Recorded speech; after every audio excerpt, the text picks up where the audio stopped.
Hey, art students. I'm just going to introduce you to a really cool artist who is going to be inspiring our next assignment here. Her name is Mounira Al Solh, and we're going to look at a little New York Times article that featured her work. In this article, her art's been displayed in many art galleries and museums around the world. She's an international artist. She's Lebanese and she's got quite the story, but really her interest is in collecting the stories of others, especially refugees who she meets in other countries. And if you notice her work, it's on really simple paper, even like those yellow legal pads with the lines across them that are meant for note taking. A lot of her work is on paper similar to that. It's done quick. What she does, her process, she meets someone, a refugee, and she wants to hear their story because she knows that in her own experience, um, her having to flee Lebanon in the 1980s and find refuge in Syria, she knows that people who are finding refuge in other countries, they have quite a story to tell. So she wants to hear their stories. So she'll interview these regular people just like you and I who've got a story where they've had to find refuge in another country. She will record notes from that interview, as you can kind of see up in the corner here, along the peripherals of the paper while she sketches their portrait.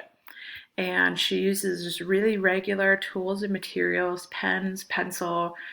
Some of her sketches are super fast and kind of rough, and some of them you can tell that she spent a lot more time on, but she sketches them while she talks to them, which is a really cool way to tell the story of that person. So she's capturing that moment where they're interacting, and she's also recording the story that they're sharing with her. So let's just scroll down here a little bit.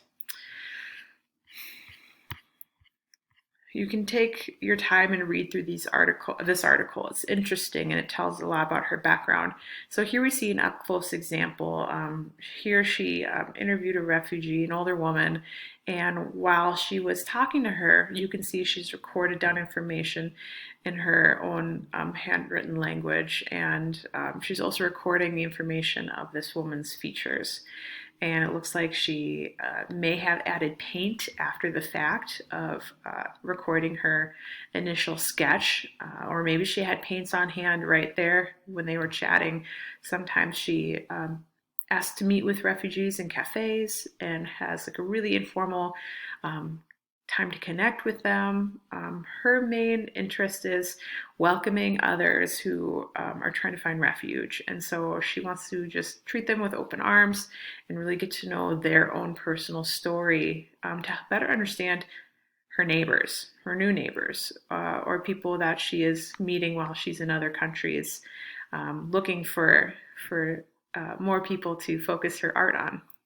Here we see a really cool sketch, and you can see that she's used pen for this piece. And if you think about shading with a pen, it's much different than with a pencil. So if you're going to be working with pen, this is something good to think about, is how you might shade.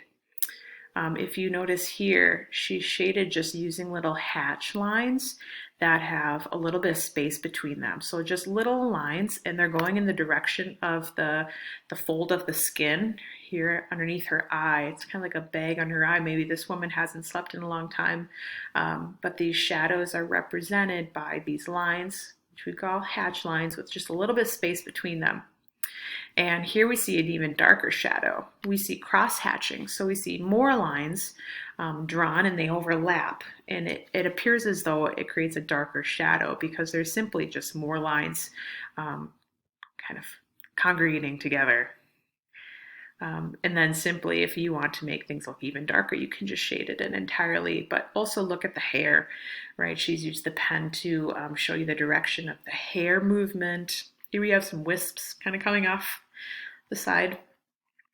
And a lot of her portraits, they simply capture the bust of the person. That means face and basically shoulders and a little bit of chest. So that would be a bust portrait. Here we can see even more examples. So what a cool way to connect with another person, to ask them questions about their life and their background and their history, but also to capture their features in that moment. I mean, I think it's a really awesome task and challenge she's taking on by not only meeting a stranger, refugee, and welcoming them, and being a listening ear, to empathize with them and really try to put herself in their shoes, and also find a way that she can connect with um, them or anyone else.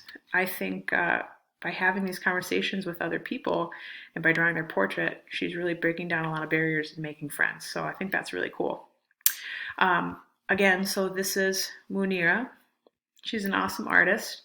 If you want to Google her and look up more of her artwork, she's got a lot of pieces and she's very well known, and she's alive and making art today.